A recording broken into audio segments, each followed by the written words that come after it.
Perhatikan, jangan sampai keliru.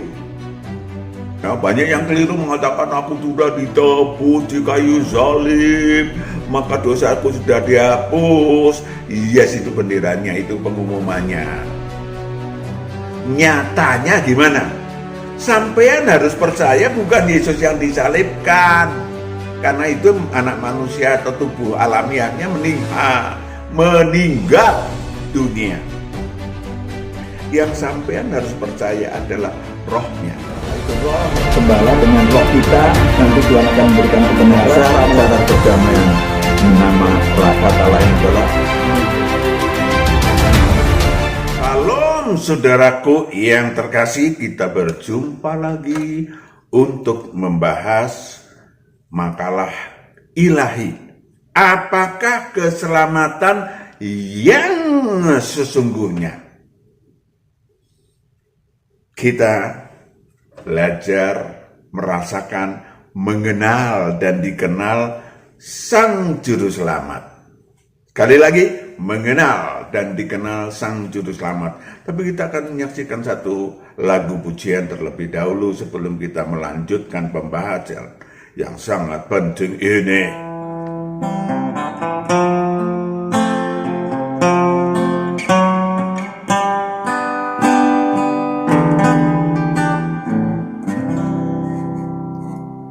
Buat sahabatku Bapak Pendeta Erastus Sabdono penulis lagu ini. Doa kami cepat sembuh total. Ya Pak ya. Saya rindu untuk ngobrol nostalgia di kampus Petamburan. Ya.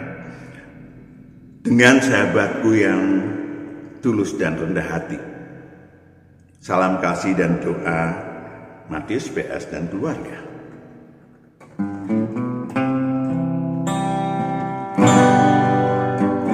Bawa aku Tuhan ke tempat yang lebih tinggi. Bawa aku Tuhan ke tempat yang maha kudus, agar aku mengerti semua yang Engkau inginkan. Ku pahami hati perasaanmu. Sekarang aku datang tenggelam di hadirat-Mu. Beriku mengenal lebih dalam pribadi-Mu. Dengan rela hati ku terima rencana-Mu dan berjalan dalam kebenaran. Karena Engkaulah Allahku, Bapa yang mulia, beri warna jiwaku.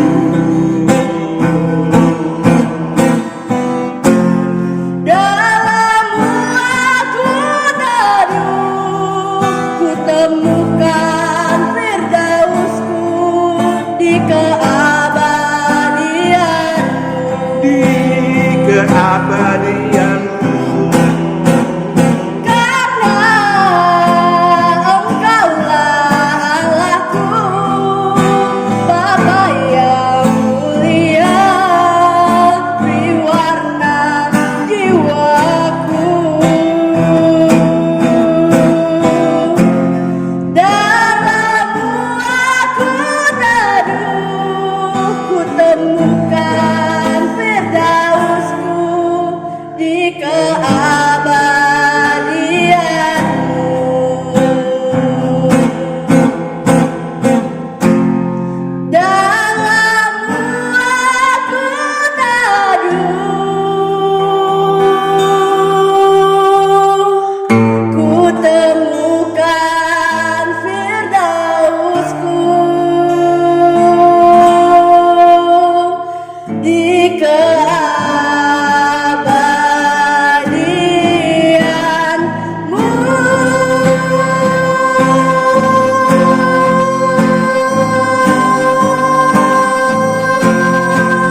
Saudaraku yang kekasih, yang beredar di dalam kaum yang disampaikan oleh kaum religi atau kaum Taurat dan kitab para nabi tertentu, sangat antusias memasang spanduk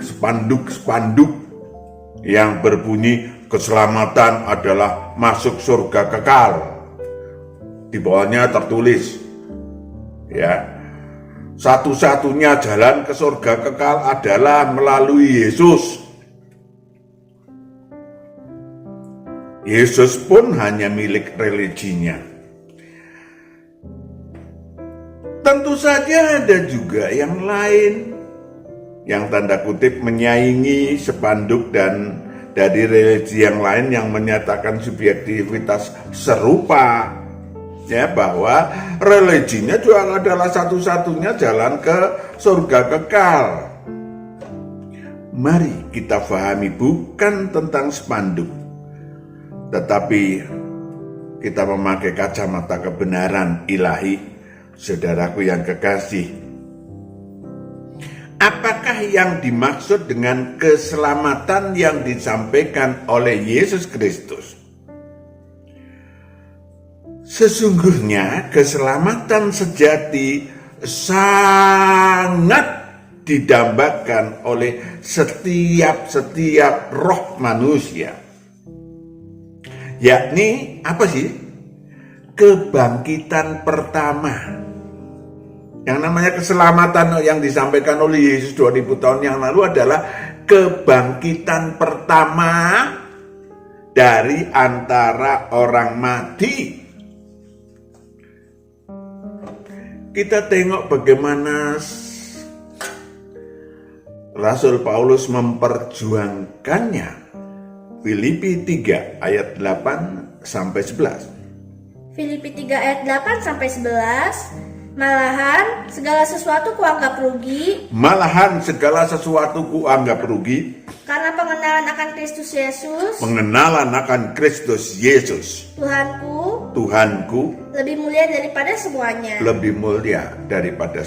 Daripada dia menjadi anggota penduduk Roma, menjadi salah satu tokoh dari agama Yahudi dan seterusnya.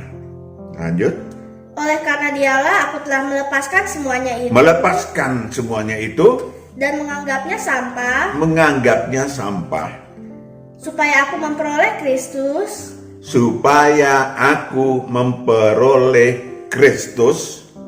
dan berada di dalam dia bukan dengan kebenaranku sendiri. Banyak orang memakai kebenaranku sendiri. Karena mentaati hukum Taurat, melainkan dengan kebenaran karena kepercayaan kepada Kristus. Bukan kebenaran yang disampaikan dalam hukum Taurat, kan nggak ada kebenaran sebenarnya dalam hukum Taurat, tetapi melainkan dengan kebenaran yang karena kepercayaan kepada Kristus. Karena percaya pada Kristus, yaitu kebenaran yang Allah anugerahkan berdasarkan kepercayaan. Yes. Lanjut. Yang ku kehendaki ialah mengenal dia dan kuasa kebangkitannya. Mengenal Kristus dan kuasa kebangkitannya dan persekutuan dalam penderitaannya. Perjuangan untuk mengenal Kristus, perjuangan untuk bangkit dari antara orang mati, di mana aku menjadi serupa dengan dia dalam kematiannya. Supaya aku akhirnya beroleh kebangkitan. Supaya aku akhirnya beroleh kebangkitan dari antara orang mati. Itu keselamatan yang sesungguhnya. Bukan berkibarlah benderaku, bukan spanduk, saudaraku yang kekasih. Lalu catatan-catatan penting dengan kebangkitan pertama dari antara orang mati. Saudaraku yang pertama, anak manusia tidak cuma menyatakan, bukan cuma menginformasikan, ya, tetapi membuktikan bagaimana Yesus yang ilahi, Yesus yang ilahi, ya, membuktikan, ya, bukan hanya menginformasikan, memang menginformasikan juga ketika dia menunjukkan dirinya sebagai Yesus yang ilahi. Markus 9 ayat 3 sampai 10. Mari kita tengok, bukan Yesus yang anak manusia, tapi Yesus yang ilahi. Markus 9 ayat 3 sampai 10. Dan pakaiannya sangat putih berkilat-kilat. Pakaiannya sangat putih berkilat-kilat. Tidak ada seorang pun di dunia ini yang dapat mengelantang pakaian seperti itu. Dus. Maka nampaklah kepada mereka Elia bersama dengan Musa. Elia bersama dengan Musa, wakil dari Taurat dalam hati Elia dan wakil dari Taurat dan kitab para nabi Musa. Terus Keduanya sedang berbicara dengan Yesus. lanjut. Kata Petrus kepada Yesus, Rabi, betapa bahagianya kami berada di tempat ini. Pengertian orang-orang yang kemudian membelokkan Taurat dan membelokkan Injil Kerajaan Allah adalah pengertian Taurat, seperti nampaknya yang dinyatakan oleh siapa tadi? Petrus. Baiklah, kami dirikan 3 kemah, satu untuk engkau, satu untuk Musa, dan satu untuk Elia. Yes. Lanjut. Ia berkata demikian sebab tidak tahu apa yang harus dikatakannya, karena mereka sangat ketakutan. Lanjut. Maka datanglah awan menaungi mereka, dan dari dalam awan itu terdengar suara. Dari dalam awan terdengar suara. Inilah anak yang kukasihi. Inilah anak yang kukasihi. Dengarkanlah dia. Dengarkanlah dia. Dan sekonyong-konyong waktu mereka memandang sekeliling mereka, mereka tidak melihat seorang pun lagi bersama mereka, kecuali Yesus seorang diri. Perhatikan baik-baik. Saudaraku yang kekasih, Yesus yang ilahi menampakkan diri kepada khusus ketika murid-muridnya 2000 tahun yang lalu. Itu menginformasikan. Lanjut. Pada waktu mereka turun dari gunung itu, Yesus berpesan kepada mereka supaya mereka jangan menceritakan kepada seorang pun apa yang telah mereka lihat itu, ya, sebelum anak manusia bangkit dari antara orang mati. Sebelum anak manusia bangkit dari antara orang mati. Perhatikan baik-baik. Itu menginformasikan akan dirinya akan bangkit dari antara orang mati. Dan membuktikan. Ya, Matius 28 ayat 1 sampai 10. Membuktikan. Ya, kita banyak membaca supaya referensinya bukan pendapat saya, bukan pendapat Pak Matius, tapi kebenaran firman Tuhan. Matius 28 ayat 1 sampai 10. Setelah hari Sabat lewat, menjelang menyingsingnya fajar pada hari pertama minggu itu, pergilah Maria Magdalena dan Maria yang lain menengok kubur itu. Lanjut. Maka terjadilah gempa bumi yang hebat. Gempa bumi yang hebat. Sebab seorang malaikat Tuhan turun dari langit dan datang ke batu itu dan menggulingkannya, lalu duduk di atasnya. Wajahnya bagaikan kilat dan pakaiannya putih bagaikan salju, dan penjaga-penjaga itu gentar ketakutan dan menjadi seperti orang-orang mati. Wow, terus?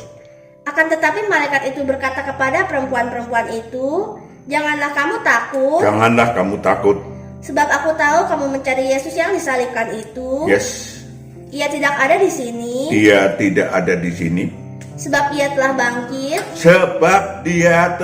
bangkit.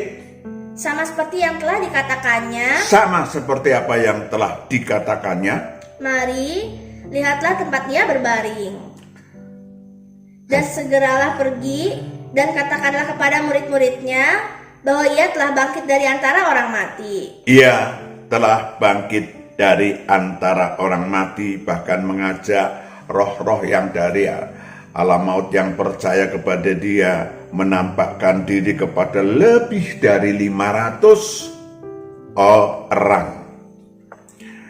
Kebangkitan pertama dari antara orang mati dimulai pada waktu Yesus mati di kayu salib. Rohnya tetap hidup dan kemudian mengunjungi, masuk ke dalam alam maut selama 3 hari untuk memberitakan Injil kepada orang-orang mati yang ada di dalam alam maut, roh-roh orang mati yang ada di dalam alam maut. Dan yang percaya kepada dia, ya, yang percaya kepada dia, saudaraku yang kekasih, yang saat Yesus menginjili mereka 3 hari, yang percaya kepada dia lalu dibawa kemana? Ke bumi ini 2000 tahun yang lalu, ya. Kemudian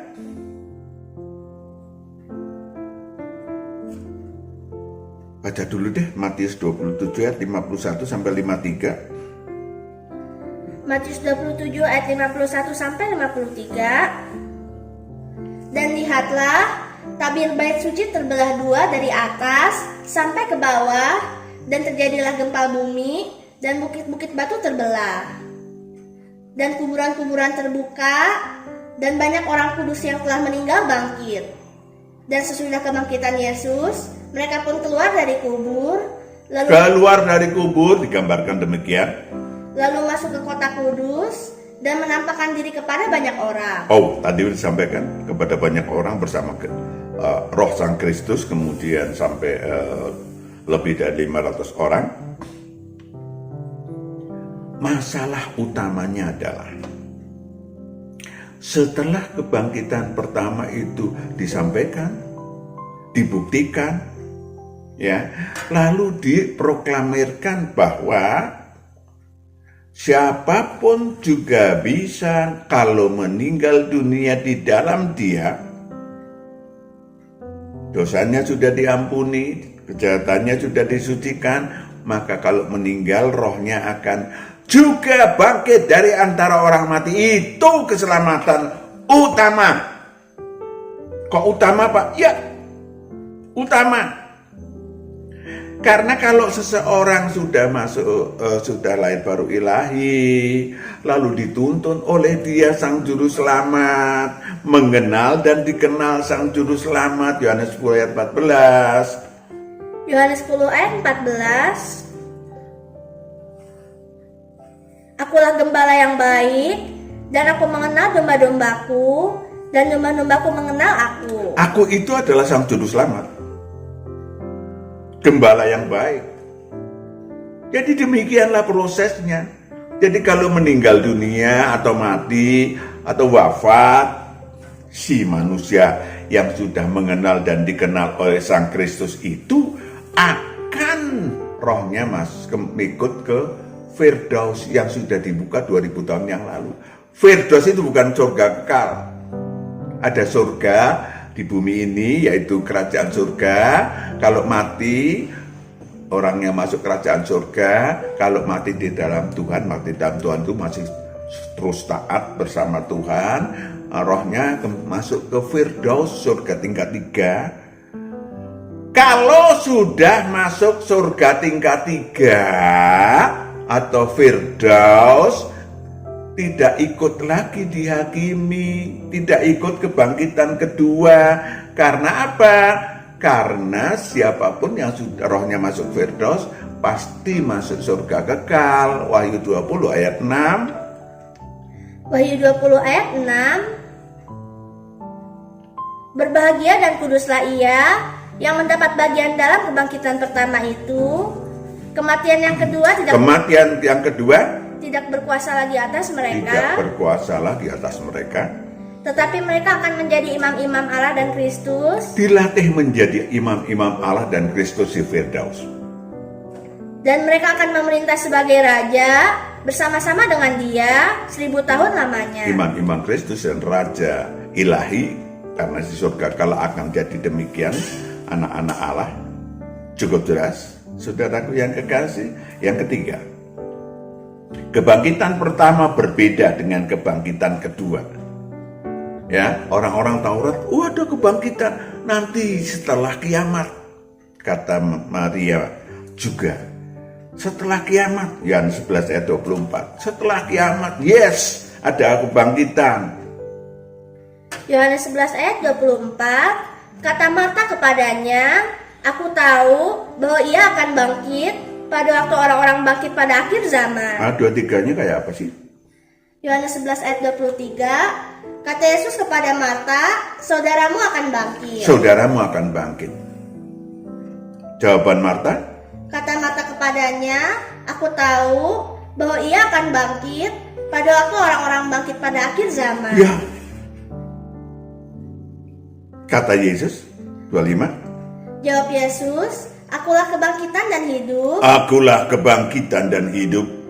Barang siapa percaya Barang kepadaku, siapa percaya kepadaku, ia akan hidup dia akan rohnya hidup. walaupun ia sudah mati. Walaupun sudah mati, meninggal pun rohnya tetap hidup, masuk ke Firdaus. Cukup jelas. Dan terbukti bahwa saudaranya si Marta, siapa namanya?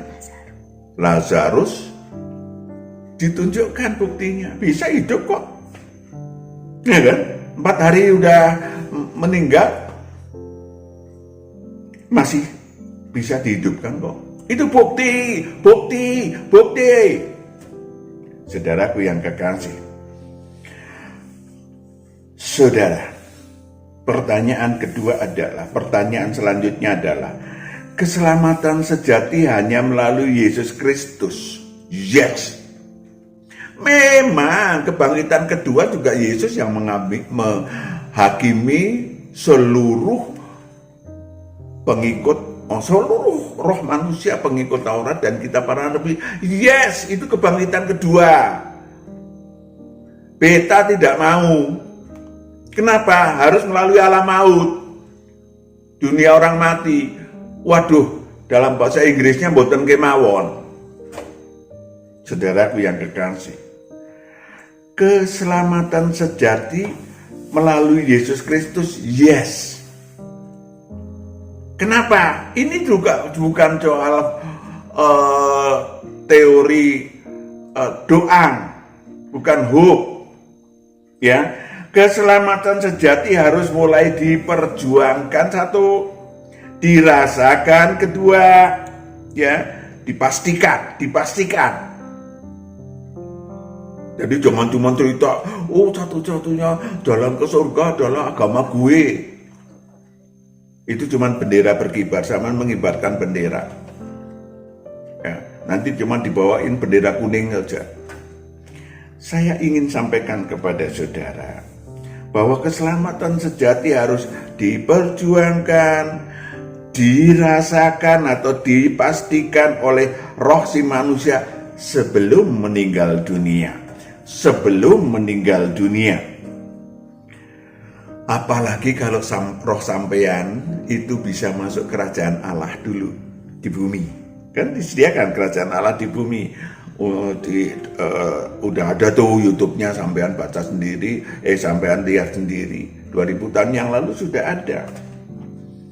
Lalu Anda mulai menikmati keselamatan di dalam kerajaan Allah.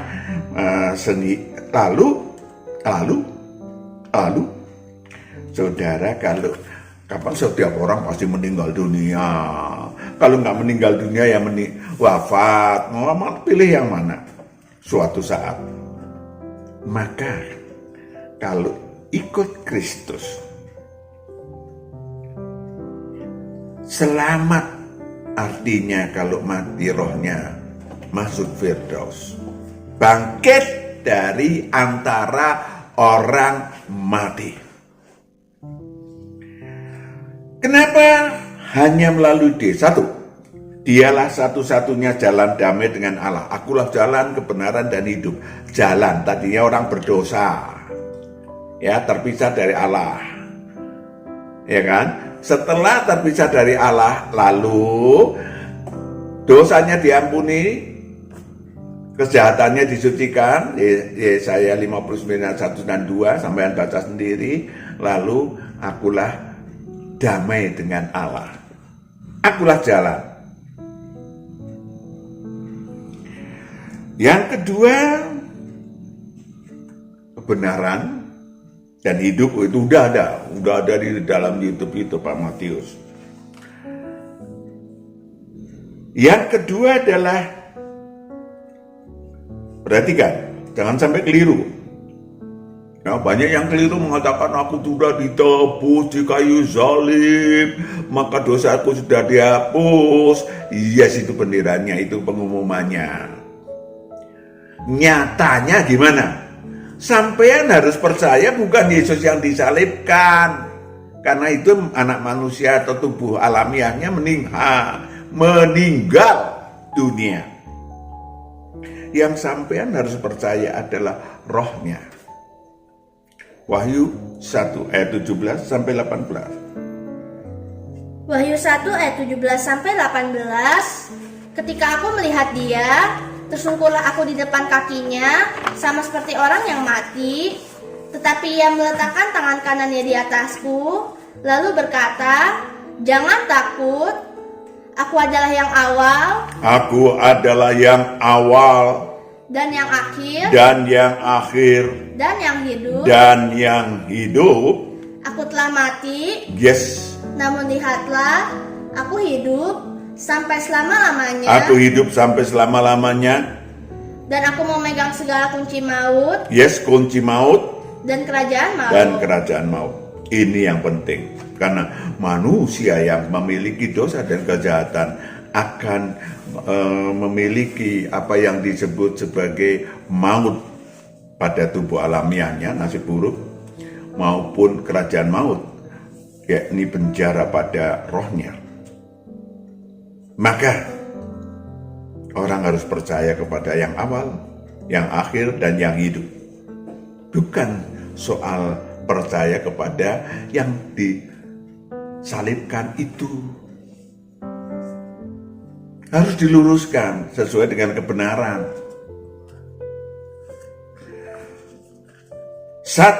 Yang ketiga, satu-satunya sama dengan yang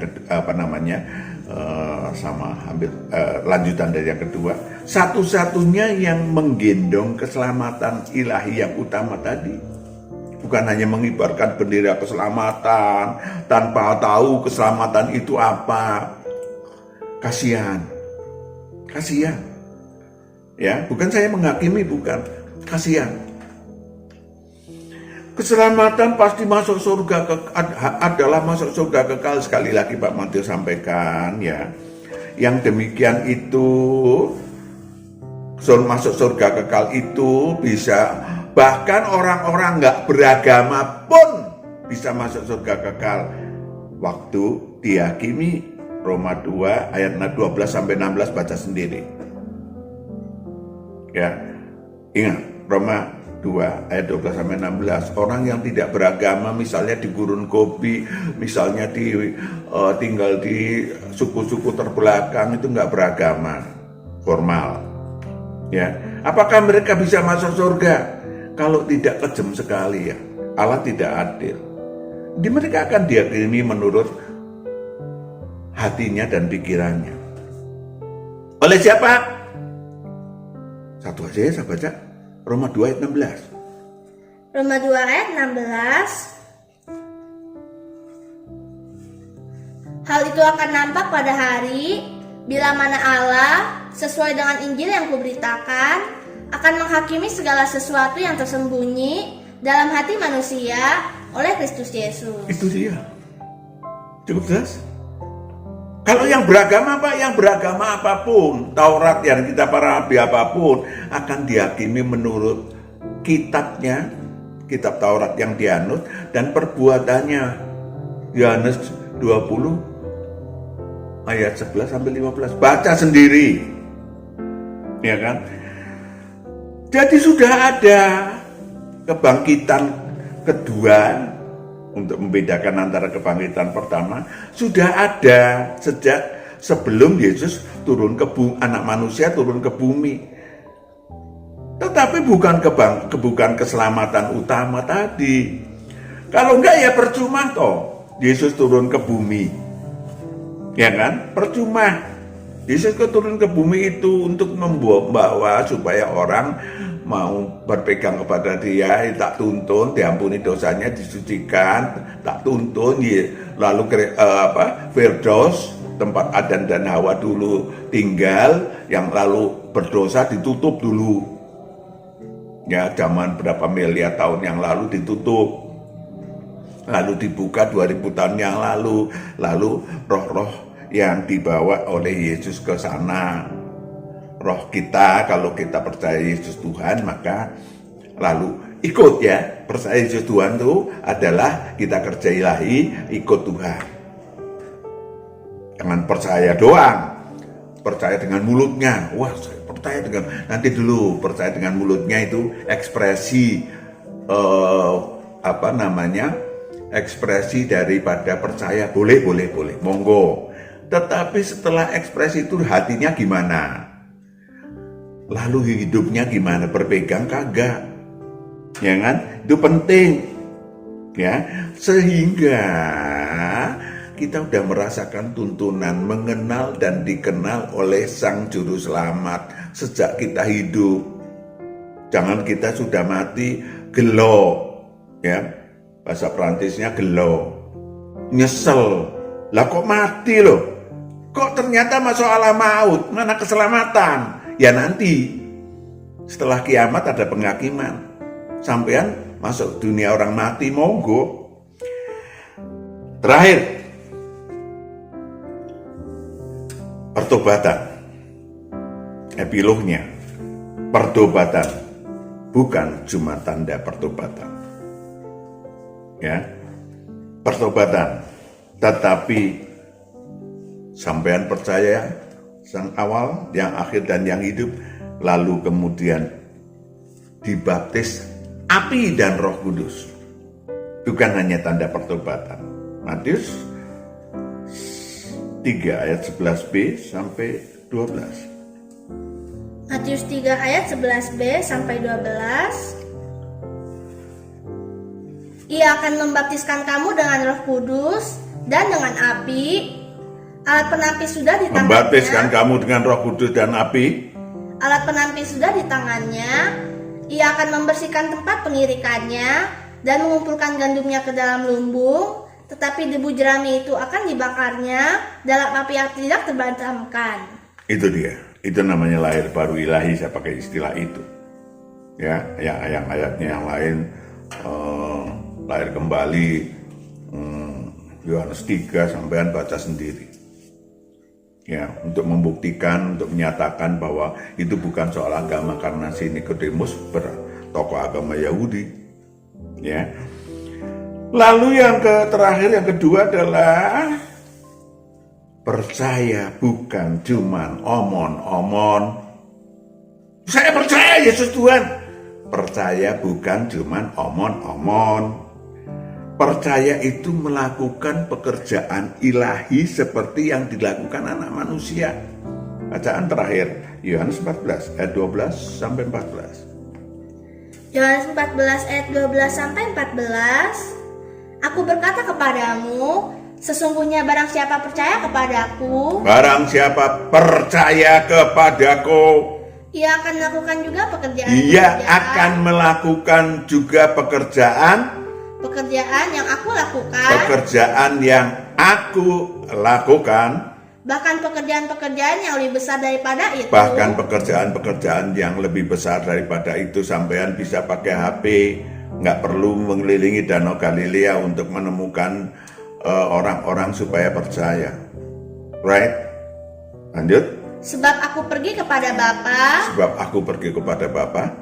Dan apa juga yang kamu minta dalam namaku, aku akan melakukannya. Untuk membuktikan bahwa sampean percaya, lakukan pekerjaan ilahi, Tuhan yang akan membuktikan bahwa sampean layak untuk percaya, layak untuk selamat. Amin. Tuhan berkati. Kita berdoa. Bapa di surga, kami serahkan anak-anak-Mu yang mendengar kebenaran-kebenaran ini, Engkau yang memberkati supaya kebenaran-kebenaran itu tertanam dalam telinga hati, dalam hati anak-anak-Mu, dan mereka bersama-sama berbondong-bondong untuk percaya supaya keselamatan ada dalam kehidupan mereka dan kami. Dalam nama Yesus kami telah berdoa minta syukur. Amin. Tuhan berkati. Shalom.